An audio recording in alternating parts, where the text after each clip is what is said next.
So hi everybody, we are already into March, which means that I am doing another wrap-up video. Right, so I ended up reading 13 books and a novella in the month of February, which again is a lot. It's so cold outside that I pretty much do nothing but read. So the novella that I ended up reading was Proxy by Mindee Arnett, and I gave this one 3.5 stars out of 5.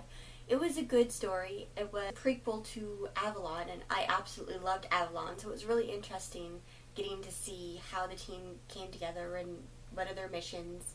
I also read The Art of Lainey by Paula Stokes, and this one I ended up giving 4 stars out of 5. I found it really cute and enjoyable for the most part. It is a contemporary book, and it was a little bit predictable in a lot of ways. I really enjoyed the twist and the strategy that the two girls employed using the art of war in how to win her ex-boyfriend back. So that was really interesting, and it was really funny as well. Okay, and then I also read The Two Towers and The Return of the King by JRR Tolkien, and both of them were 4 stars. These are 2 rereads. I reread The Fellowship of the Ring last month, and it's a series that I have loved whenever I was a kid, and I still enjoy it to this day. And after reading these books, it just makes me want to watch the movies and just get as much of that world in as I possibly can. Her Dark Curiosity by Megan Shepherd, and I gave this one 4 out of 5 stars. Really been enjoying this series. The first one was The Madman's Daughter, and then this one, there's just really dark retellings. They're very twisted and a little bit, more than a little bit disturbing actually. But I just love the main character, and I love that she's interested in science and medicine in a time whenever girls aren't really supposed to be interested in that kind of stuff.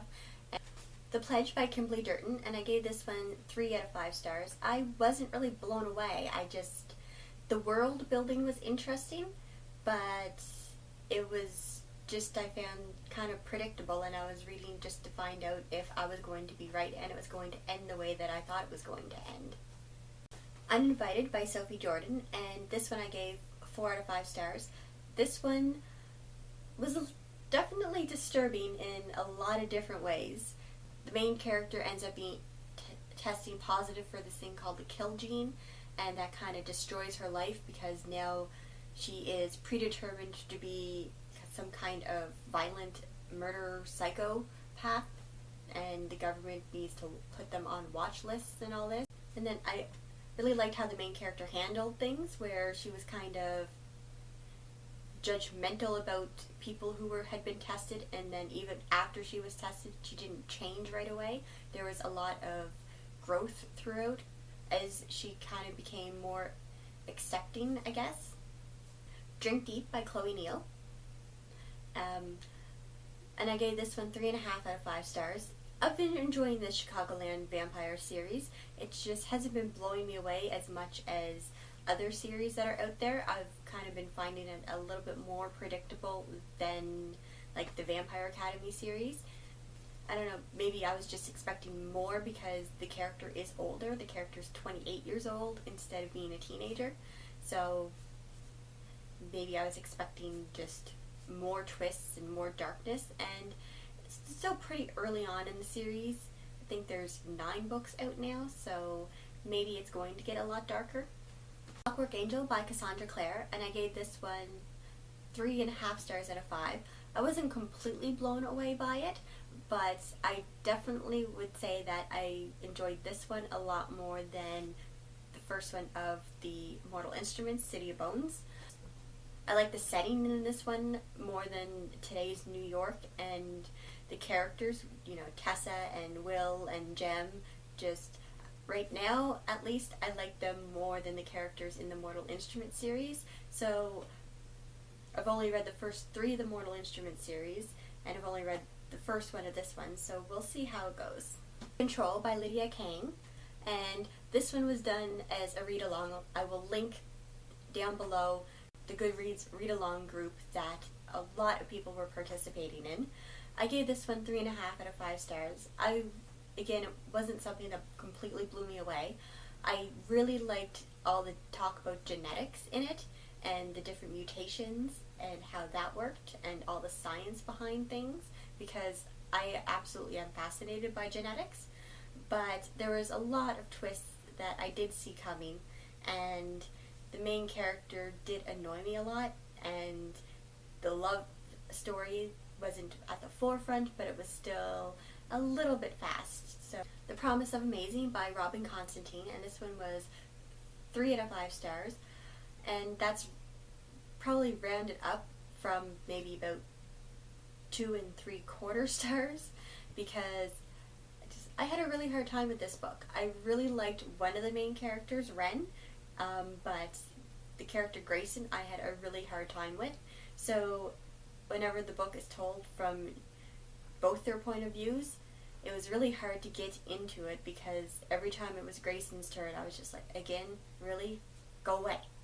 I found I could relate a lot to Ren. She was this quiet girl, but she didn't want to be labeled as this quiet girl. She had no idea what she wanted to do with the rest of her life. She's in high school, and everyone's telling her that she needs a plan.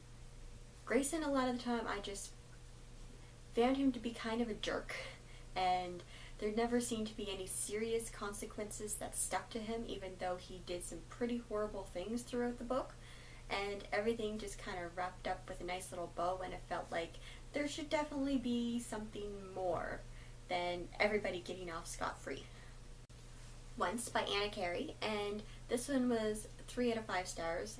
This series hasn't been blowing me away so far. It's alright. Reboot by Tintera, and this one was 4 out of 5 stars.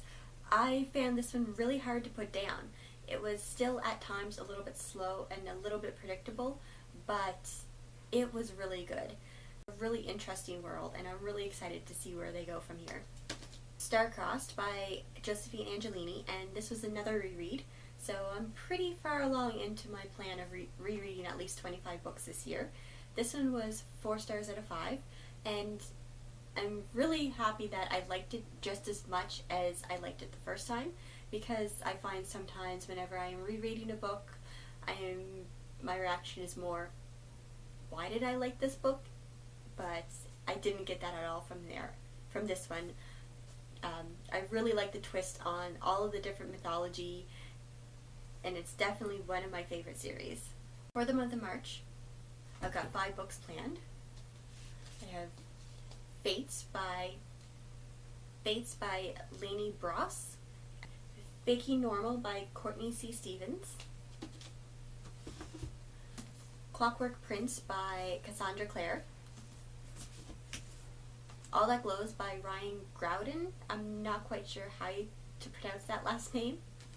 Supernaturally by Kirsten White. I'll probably end up reading more than just those 5 books, just judging from the last 2 months and the fact that this cold doesn't seem to be wanting to go anywhere.